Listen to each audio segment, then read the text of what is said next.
સીતારામ બધાઈને. સાંજના વાગી ગયા છે 5, 5:30, 5:30 થયા.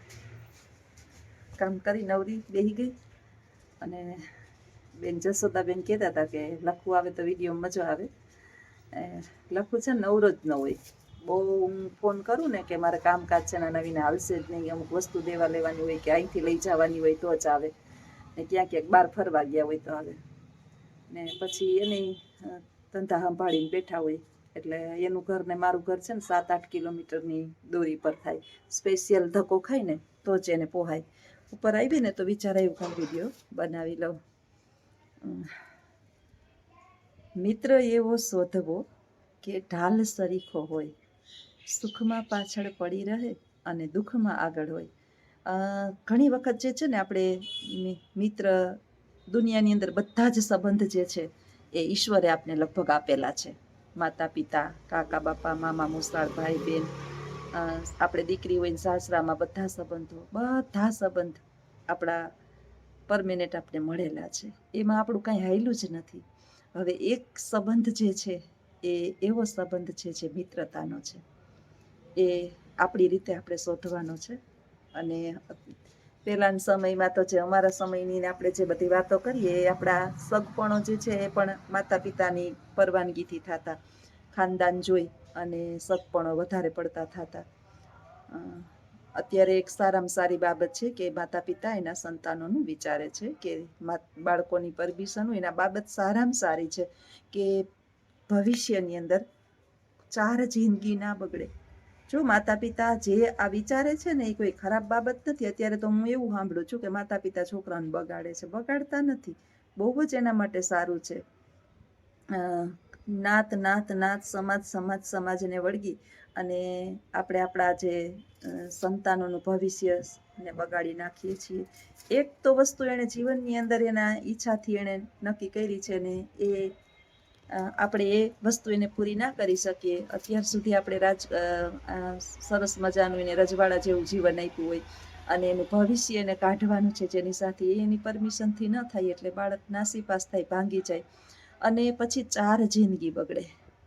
દીકરી હોય, દીકરો હોય અને દીકરાને પત્ની આવે તો એનું મનેમાં નહીં લાગે, દીકરીનું મન જે છે એ જમાઈમાં નહીં લાગે. એનાથી વધારે તો હું શું કહી શકું કે બાળકોની ઈચ્છાથી વિશેષ માતા પિતા માટે કાંઈ ન હોય, પણ શરત માત્ર એટલી છે કે બાળક નાના હોય ને ત્યારથી જ એને સમજણ આપવી કે તમે તમારા રીતે મુક્ત જીવન જીવવા માટે બધી રીતે છૂટ છો, પરંતુ એટલી વાતનું ચોક્કસ ધ્યાન રાખજો કે તમે જે પાત્રને પસંદ કરો છો એ પાત્ર જે છે એ ખાનદાની હોય. કારણ કે અત્યારે જે છે ને એ ટાઈમપાસવાળી દુનિયા બધાની પાસે બહુ વધી ગઈ છે સમાજની અંદર, કે જ્યાં જોઈએ ત્યાં માણસને ટાઈમ પાસ કરવો છે.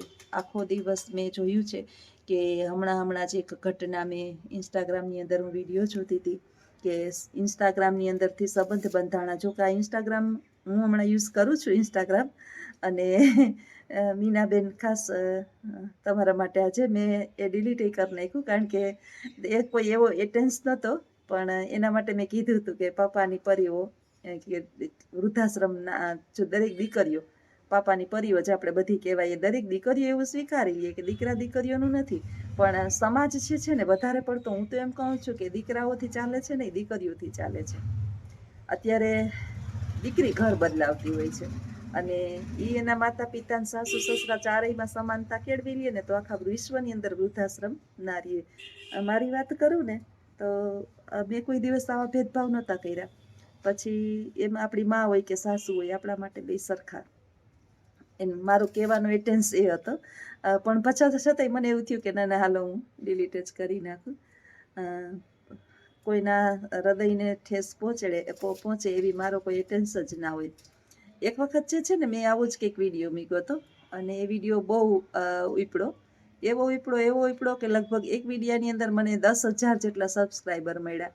પણ એમાં જે છે ને થોડીક નેગેટિવ બાબત એ હતી, હું જ પોતે સ્વીકારું કે ઘણી વખત આપણે જે વાત કરતા હોય ને એ 10 જણાને બરાબર ઠીક ના પણ લઈ ગઈ હોય.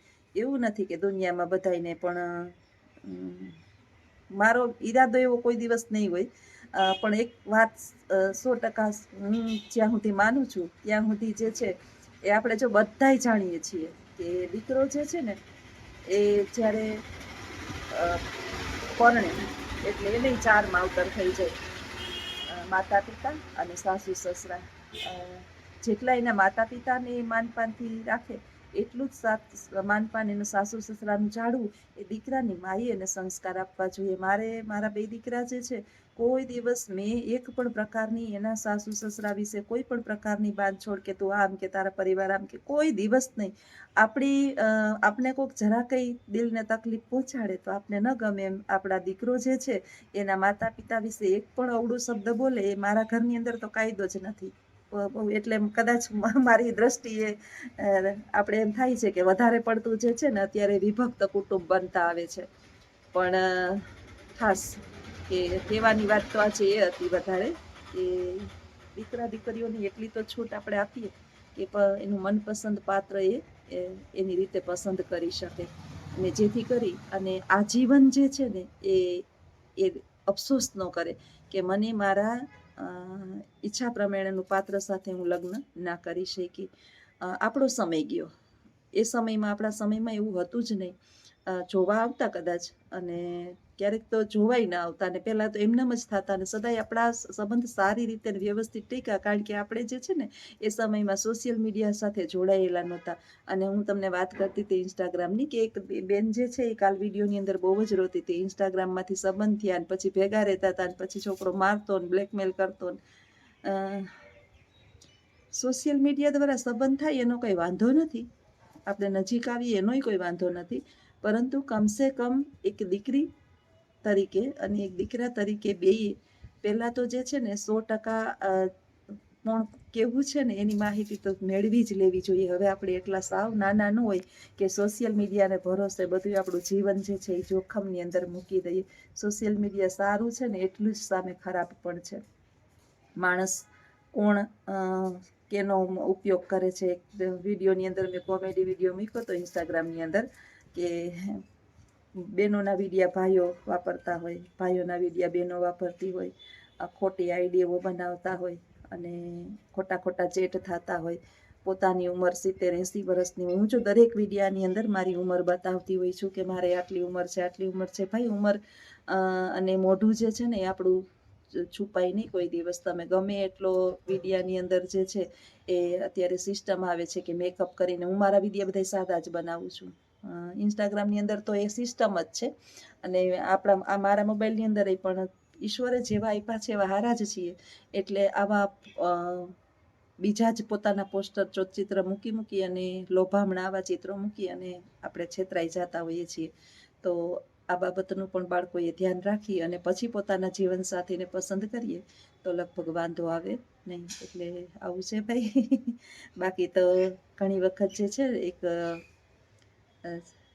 ચરક ઋષિ, ચરક સંહિતા જેમને ગ્રંથ લખ્યો છે, એણે સરસ મજાનું એક વાક્ય લખ્યું છે કે આ જીવનની અંદર તમારો વ્યવહાર તમે સારો રાખો ને એટલે તમે 90% બીમાર ઓછા પડો. આ ચરક સંહિતા વાંચી હોય એને ખબર પડે. 2000 દવાઓના વર્ણન છે. આયુર્વેદ શાસ્ત્રનો આ ગ્રંથ છે. સંસ્કૃતમાં આવે આ ગ્રંથ, એટલે બહુ તો એક આખો વાંચાણો નથી, કારણ કે ડૉક્ટર બને ને એને આ ગ્રંથ ઇંગ્લિશમાં આપેલો હોય. હું કાંઈ ડૉક્ટર બની નથી, મેં કાંઈ વાંચવાનો, પણ મને થોડી ઘણી ખબર છે એની, કે એનો પાઠ આવે અમારે કે 2000 દવાઓના વર્ણન છે, અને છેલ્લે આરોગ્યને સારું રાખવા માટે ચરક ઋષિનો ઉપદેશ છે કે હંમેશા માટે વ્યવહાર સારો રાખવો. જો તમે ક્રોધ કરતા હોય ને ત્યારે સામેવાળા પ્રત્યે ક્રોધ કરો છો ને એને તો નુકસાન થાય જ છે, પણ એનાથી કદાચ સૌથી વધારે નુકસાન જે છે ને આપને ખુદને થતું હોય છે. એટલે હસવામાં પતી જાય ને ત્યાં સુધી એ ઘટનાને છોડી દેવી. અને મેં જેમ કીધું એમ કે અમુક છૂટછાટ આપણા સંતાનોને આપીએ તો એનું જીવન જે છે એ ખરેખર, પણ ક્યાં છૂટછાટ આપવી ને એ ચોક્કસ માતા પિતાએ, અને કઈ ઉંમરે છૂટછાટ આપવી એ પણ થોડુંક ધ્યાન આપવું પડે. તો આવા જ વિચારો સાથે અહીંયા વિડીયો પૂર્ણ કરું, અને કાંઈ પણ વિડીયાની અંદર કદાચ ક્યારેક ઊંચું નીચું થાય તો ચોક્કસ જણાવજો. આવજો. સીતારામ.